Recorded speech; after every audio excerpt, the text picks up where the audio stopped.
19 फरवरी साल 2024 रात को 12 बज रहे थे। जगह railway station Varanasi, platform number 5 पर। वाराणसी से लखनऊ और लखनऊ से वाराणसी आने जाने वाली एक ट्रेन जिसका नाम रहता है इंटरसिटी। इंटरसिटी एक्सप्रेस आकर प्लेटफार्म नंबर 5 पर रुकती है। अब रात को 12 बज रहे थे। अक्सर कर जब ट्रेन आखिरी स्टेशन पर जाती है तो वहाँ पर उसकी चेकिंग की जाती है। अब रात को 12 बजे कुछ कर्मचारी रेलवे के जाकर डिब्बों को चेक कर रहे थे। तभी एक कर्मचारी जनरल बोगी के डिब्बे में चढ़ता है तो देखता है कि कोने में टॉयलेट के पास एक बोरी रखी हुई है और बोरी से बदबू आ रही है। अब इतने लोगों ने आते जाते सफ़र किया लेकिन किसी को उस बोरी की खबर नहीं लगी, ना किसी ने रेलवे के कर्मचारी को, जीआरपी को उसकी सूचना दी। अब वह व्यक्ति सोचता है कि आखिर ऐसा क्या चीज़ है इस बोरी में जिससे बदबू आ रही है। अब वह फ़ौरन ही रेलवे मास्टर को फ़ोन करता है। रेलवे मास्टर जो है जीआरपी को कॉल करते हैं। जीआरपी पुलिस वहाँ तैनात रहती है। फ़ौरन ही सूचना मिलते ही प्लेटफार्म नंबर 5 पर जाती है और उस बोगी में जाकर, जनरल बोगी में, टॉयलेट के पास रखे बोरी को खोलती है। तो बोरी को खोलने के बाद पुलिस वालों समेत जो कर्मचारी थे सभी सन्न रह जाते हैं, सभी के रोंगटे खड़े हो जाते हैं। दरअसल उस बोरी में एक लाश रहती है जो बैठी हुई अवस्था में रहती है। हाथ पैर दुपट्टे से बंधे थे, मुंह में प्लास्टिक ठूसी हुई थी और पूरे शरीर पर टेप, प्लास्टिक के जो टेप आते हैं उससे बांधा गया था। अब नई नवेली लड़की को देखकर, एक लाश को देखकर जीआरपी वाले भी हैरान रह जाते हैं। अब देखते ही देखते बात आग की तरफ फैल जाती है। स्टेशन पर आसपास जितने लोग मौजूद थे दौड़कर लाश मिलने की सूचना जिसको भी मिलती वह दौड़कर जाता, देखने लगता है। अब पुलिस वाले उस बॉडी को लेकर पास में अपने जीआरपी थाने जाते हैं। वहाँ लिखित कार्रवाई करने के बाद बॉडी को पोस्टमार्टम के लिए भेज देते हैं।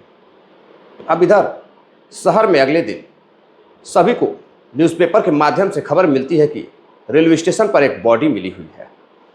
लेकिन अब उस बॉडी की हकीकत जानने के लिए सभी लोग हैरान थे कि आखिर यह बॉडी किसकी है, कौन सी लड़की की है, या इस ट्रेन में आई कहाँ से।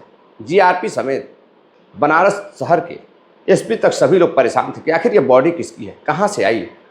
अब जांच पड़ताल पुलिस करने लगती है। तभी एक ऐसी हकीकत पता चलती है पुलिस को जिसको जानने के बाद सभी लोगों के रोंगटे खड़े हो जाते हैं, किसी को यकीन नहीं होता। तो नमस्ते, प्रणाम, मैं आपका अपना विशु राय हाजिर हूँ विशु वारदात तक की एक और नई कहानी के साथ। दरअसल मैं बात कर रहा हूँ उत्तर प्रदेश के बनारस की। बनारस में 19 फरवरी को एक लड़की अपने घर से, कपसेटी थाने के अंतर्गत उसका घर आता था, अपने घर से अपने माँ को यह बताकर जाती है कि वह अभी कुछ देर में आ जाएगी, वो अपनी सहेली के घर जा रही है। लड़की 10वीं में पढ़ने वाली होती है, 10वीं कक्षा की वह छात्रा रहती है। अब वो अपनी सहेली के घर तो जाती है लेकिन शाम हो जाती है, रात के 8-9 बज जाते हैं, लेकिन वो घर नहीं लौटती। अब माँ बेहद परेशान होने लगती है कि उसकी बच्ची आखिर कहाँ चली गई। फिर वो अपने फ़ोन से अपने आसपास रिश्तेदारों के पास, उस जिस सहेली के घर गई थी उस सहेली के घर फ़ोन करती है। पता चलता है यहाँ तो वह सुबह से नहीं आई और उनकी लड़की तो घर पर ही है। अब जैसे ही यह बात एक माँ सुनती है वो हैरान रह जाती है कि आखिर उनकी लड़की, जिसका नाम मोनिका रहता है, मोनिका की उम्र 16 साल रहती है, आखिर मोनिका गई तो गई कहाँ। वह तो यही बताकर गई थी कि वह सहेली के घर जा रही है। अब उसे झटका लगता है। अब एक माँ अपने पति को लेकर पहुँचती है कपसेटी पुलिस थाने। वहाँ जाने के बाद अपनी बेटी की गुमशुदगी की रिपोर्ट दर्ज कराती है और सारी बात थानेदार साहब को बताती है। अब शिकायत दर्ज होती है, पुलिस जांच पड़ताल करती है, लेकिन कुछ लड़की का पता नहीं चलता है। आसपास लोगों से पूछताछ करती है। जिस कोचिंग में वो पढ़ने जाती थी वहाँ भी पूछताछ होती है, लेकिन वहाँ भी वह नहीं गई थी। अब पुलिस इधर जांच पड़ताल कर रही थी, तभी 20 फरवरी रात 12:30 बजे एक ट्रेन वाराणसी कैंट स्टेशन के प्लेटफॉर्म नंबर 5 पर आकर रुकती है, जिसमें एक लड़की की बॉडी मिलती है। अब उस बॉडी को लेकर पोस्टमार्टम के लिए पुलिस भेज देती है, लेकिन इधर जांच पड़ताल अभी जारी थी कि आखिर बॉडी है किसकी। अब वहाँ पुलिस जाती है, पोस्टमार्टम न कराकर उस बॉडी को मोर्चरी में रख देती है ताकि उसकी शिनाख्त हो सके। तभी पुलिस को खबर मिलती है कि एक 16 वर्षीय लड़की की कपसेटी पुलिस थाने में शिकायत दर्ज कराई गई है गुमशुदगी की। अब पुलिस उस 16 वर्षीय की जो लाश मिलती है, बॉडी मिलती है स्टेशन से, अब उससे पहचान करने की कोशिश कर रही थी कि कहीं यही वो लड़की तो नहीं है जो गायब हुई थी। अब उनके घर वालों को लेकर पुलिस पहुंचती है मोर्चरी हाउस। जैसे ही माँ के सामने उस मोर्चरी हाउस से बॉडी को निकाला जाता है, एक माँ जब उस लड़की को देखती है तो वह वहीं पर बेहोश होकर गिर जाती है। बस कुछ ही देर बाद जब उसे होश आता है तो वह ज़ोर ज़ोर से चिल्लाने लगती है। उसके साथ जो उसके परिजन गए थे वह भी जब उस लड़की की बॉडी को देखते हैं तो वह चिल्लाने लगते हैं। वह कहते हैं यह उन्हीं की लड़की है, लेकिन इसकी लाश ट्रेन में कैसे मिली? आखिर हत्यारा कौन है? किसने हत्या की? अब पुलिस भी हत्या का मामला दर्ज कर लेती है और जांच पड़ताल में जुट जाती है। अब पुलिस सबसे पहले जांच पड़ताल करती है कि यह ट्रेन आई कहाँ से। पता चलता है कि कल शाम को यह ट्रेन यहाँ से सुबह में ही जो है सेवापुरी होते हुए या मड़ुआडी होते हुए लखनऊ गई थी और उसके बाद लखनऊ से फिर वापस या शाम को चलती है और रात 12 साढ़े 12 बजे बनारस पहुंचती है। अब सभी स्टेशनों पर पुलिस जांच पड़ताल करती है, लोगों से पूछताछ करती है, जीआरपी टीम को भी एक्टिव किया जाता है, लेकिन कहीं से कुछ पता नहीं चल रहा था। ट्रेन गई भी, आई भी। अगर किसी ने उसका कत्ल किया था तो आखिर किस जगह पर किया होगा? बोरी को ले जाते लाते किसी ने तो देखा होगा, लेकिन किसी ने नहीं देखा था। अब ट्रेन लखनऊ से आ रही थी, लखनऊ तक कैमरों को चेक किया जाता है, कहीं कुछ पता नहीं चलता है। सीसीटीवी फुटेज को चेक किया जाता है। ट्रेन में कई ऐसे लोगों की ड्यूटी थी, पुलिस वालों की उनसे पूछताछ होती है तो उन्होंने भी बोरी के ऊपर ध्यान नहीं दिया। अब एक ट्रेन में लोग सफ़र कर रहे थे रात में और उसी ट्रेन की बोगी में एक लाश पड़ी हुई थी, जिंदा लाश। अब जिंदा मैं क्यों कह रहा हूँ, कहानी में आपको सब पता चल जाएगा। अब पुलिस जांच पड़ताल में जुट जाती है। पुलिस सबसे पहले उसके घर जाती है, मोनिका के घर जाकर उसकी माँ से पूछताछ करती है। तो उसकी माँ बताती है कि वह सिर्फ कोचिंग जाती है और कोचिंग से स्कूल जाती है और घर आकर पढ़ाई करती है और उसकी मात्र एक ही सहेली है जिसके घर वह आती जाती है। अब पुलिस को शक होता है कि कहीं ना कहीं सहेली का इसमें हाथ होगा, जरूर कहीं ना कहीं कोई क्लू मिलेगा। अब पुलिस सहेली के पास जाती है, उससे पूछताछ करती है, लेकिन कोई क्लू नहीं मिल रहा था।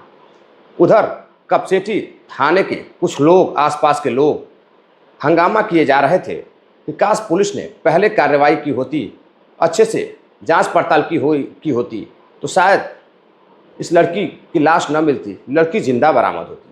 अब पुलिस के नाम पर हो हल्ला हो रहा था, नारे लग रहे थे जिंदाबाद मुर्दाबाद के। उधर पुलिस के पसीने छूट रहे थे। शहर के एसपी जांच पड़ताल में जुट लगे हुए थे। तभी वह लड़की बताती है कि वह ना तो सुबह से उसकी बात हुई थी और ना ही वह उससे मिली है। अब पुलिस को शक होता है कि आखिर इनकी माँ कह रही है कि उसकी सहेली का फ़ोन आया था और वह अपने सहेली के घर गई है। तभी पुलिस उस मोनिका के माँ से वह मोबाइल मांगती है जिससे वह फ़ोन की थी।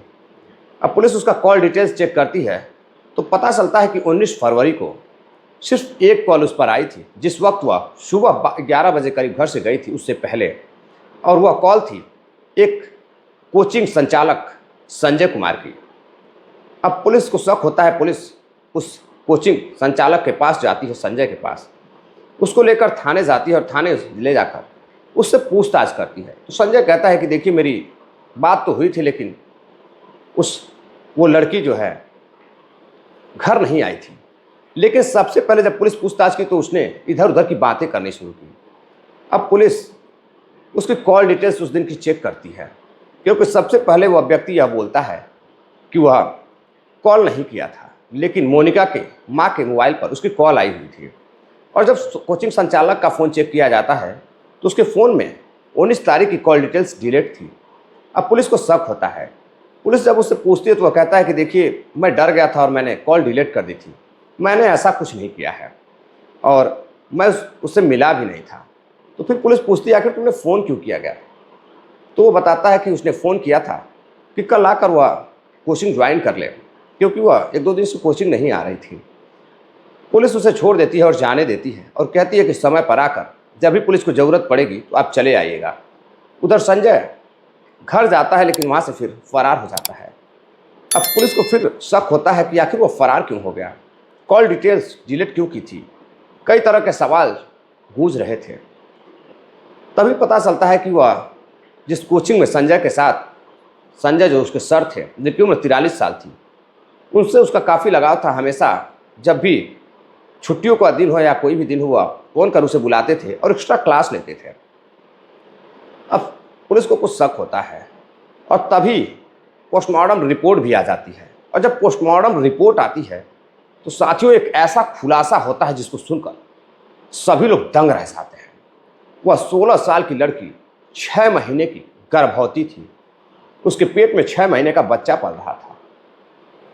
अब पुलिस और हैरान रह जाती है और उसकी मौत दम घुटने से हुई थी, यानी कि मुंह में जो कपड़ा वगैरह प्लास्टिक वगैरह डाली गई थी, इसी से उसकी मौत हुई थी। अब पुलिस सन्न रह गई और इधर जो भी इस खबर को सुनता वो और आग बबूला हो रहा था पुलिस के प्रति कि एक लड़की जो 6 महीने की प्रेग्नेंट थी, उसकी इस तरह से, इस दरिंदगी के साथ उसकी हत्या कर दी गई। अब पुलिस फिर से शक के बुनियाद पर संजय का लोकेशन ट्रेस करती है। संजय भाग चुका था। संजय की लोकेशन ट्रेस करती है तो पुलिस उसे एक वहीं पास की एक जगह रहती है, गहरपुर के समीप से उसे गिरफ्तार करती है। गिरफ्तार कर उसे अब थाने लेकर आती है। जब थाने लेकर आती है तो उससे अपने तरीके से पुलिस पूछताछ करती है। फिर वह टूट जाता है और वह बताता है कि वह लड़की 2022 से, मोनिका, उसके यहाँ कोचिंग में आती थी और कोचिंग करती थी। पढ़ने में बेहद तेज तर्रार थी और बेहद ही खूबसूरत लड़की थी। और उसके बाद वह 9वीं में भी वहीं पढ़ी। 2023 10वीं में भी वहीं वह कोचिंग की। अब 10वीं में कोचिंग के दौरान कई बार अपने शिक्षक से वह बातचीत करती थी और जो उसकी बात करने का तरीका था काफ़ी अच्छा था। अच्छा का मतलब कि लोग उसकी बातों को सुन करके उससे बात करने के लिए प्रेरित हो जाते थे, यानी कि बहुत ही प्यारी लड़की थी और बेहद ही खूबसूरत।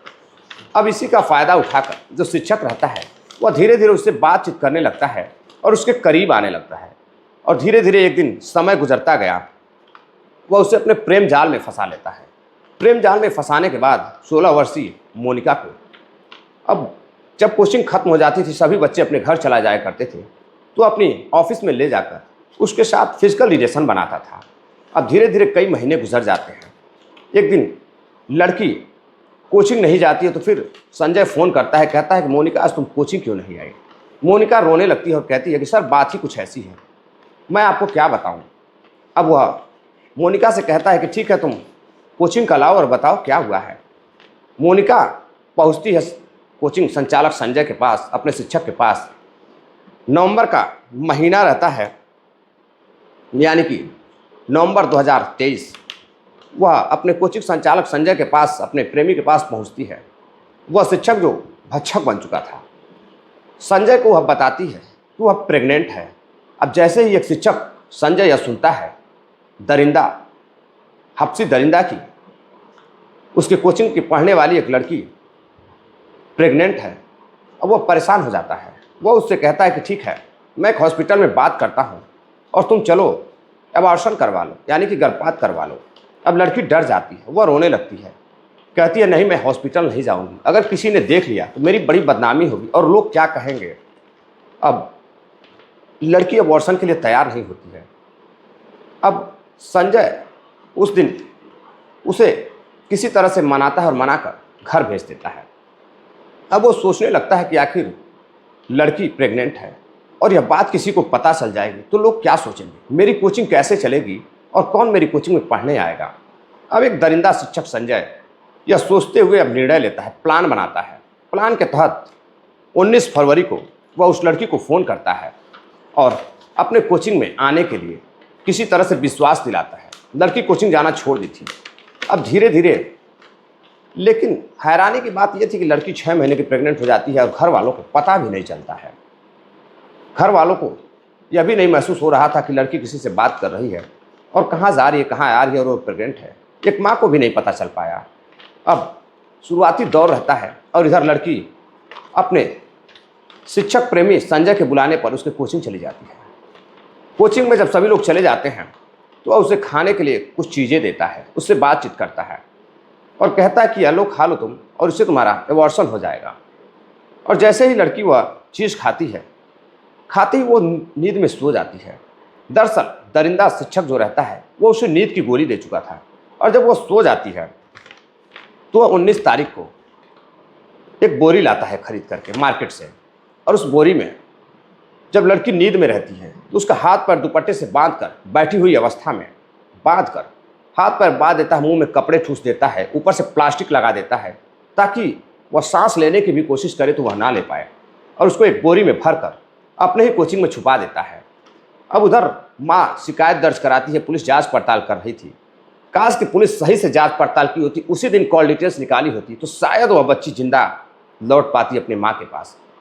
अब पुलिस को पता था कि हो सकता है लड़की इधर उधर गई हो, वापस आ जाएगी। पुलिस इंतजार करने लगती है और इधर वह दरिंदा संजय उस लड़की को अगले दिन जब कोचिंग खुलती है जाकर देखता है तो वो लड़की मर चुकी थी।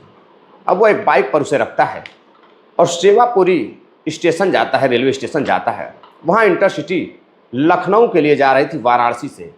उसी बोगी में वह चढ़ता है जनरल डिब्बे में और बोरी को सर पर रखता है और ले जाकर उस टॉयलेट के पास रख देता है। और वह ट्रेन सेवापुरी स्टेशन से खुलती है और फिर लखनऊ चली जाती है। और सबसे हैरानी की बात रहती है कि जो ड्यूटी जीआरपी के जवान कर रहे थे या जो लोग भी कर रहे थे, लखनऊ से ट्रेन वापस खुलकर बनारस चली आती है, लेकिन उस बोरे में लाश है इसकी जानकारी किसी को नहीं मिलती। और साथ में जो लोग सफ़र कर रहे थे उस डब्बे में, उनका भी ध्यान उस बोरी पर नहीं गया। और ट्रेन आकर प्लेटफॉर्म नंबर 5 पर लखनऊ से चलकर वाराणसी प्लेटफॉर्म नंबर 5 पर 12:30 बजे रात को जब खड़ी होती है तो जब उसमें कर्मचारी सफाई के लिए जाते हैं, चेक करने के लिए जाते हैं कि कोई सामान तो नहीं छूटा है, तब उन्हें एक बोरी दिखाई देता है जिससे बदबू आ रही थी। अब जीआरपी को फ़ोन किया जाता है, जीआरपी पुलिस वहाँ पहुँचती है। पहुँचने के बाद कब्जे में लेकर जांच पड़ताल करती है। तभी पता चलता है कि शहर कपसेटी थाने से एक लड़की गायब है। अब उसके घर वालों को पुलिस लेकर जाती है। जाने के बाद पहचान कराई जाती है, शिनाख्त कराई जाती है, तो सारा केस धीरे धीरे खुल जाता है। तो साथियों, ये थी पूरी कहानी। जो भी इस घटना को सुनता वह हैरान रहता कि एक शिक्षक भक्षक कैसे बन सकता है, जिसका काम है बच्चों को पढ़ाना, गलत सही चीज़ों को बताना कि क्या चीज़ गलत है क्या सही है। लेकिन ज़रूरत है साथियों सतर्क रहने की। और हमारे इस घटनाक्रम को सुनाने का उद्देश्य मेरा यही है कि साथियों आप जागरूक रहें, सतर्क रहें। जितने भी भाई बहन इस वीडियो को देख रहे हैं ज़्यादा से ज़्यादा शेयर करें ताकि ज़्यादा से ज़्यादा लोग इस घटना के बारे में जान सकें और इस घटना से सब सतर्क रहें, सीख ले सकें। तो साथियों, चलते चलते कुछ साथियों ने कमेंट किया है, जिनका नाम है बहन निधि जी हैं, अनिल माथुर जी हैं जोधपुर से, बहन अंकिता हैं हैदराबाद से, रविंदर सर हैं एसआई हैं, सब इंस्पेक्टर हैं लखनऊ से, शाहिर खान भाई हैं राजस्थान से, बनारस के ही रहने वाले हैं सौरभ राय जी। सौरभ राय जी, ये कहानी आपके शहर की है, कहानी कैसी है और इसमें कितनी सच्चाई है आप ज़रूर कमेंट कर बताइएगा। वैसे तो हम पूरी कोशिश करते हैं कि खबरें जो भी मैं आपको घटनाओं सुनाऊं उसमें कोई कमी ना रह जाए। तो अगर कोई कमी हो तो आप लोग कमेंट करके बताइएगा। अपना प्यार दीजिएगा, अपना सपोर्ट दीजिएगा। मिलते हैं एक और नई कहानी के साथ, तब तक के लिए अपना ख्याल रखिएगा। जय हिंद, नमस्कार।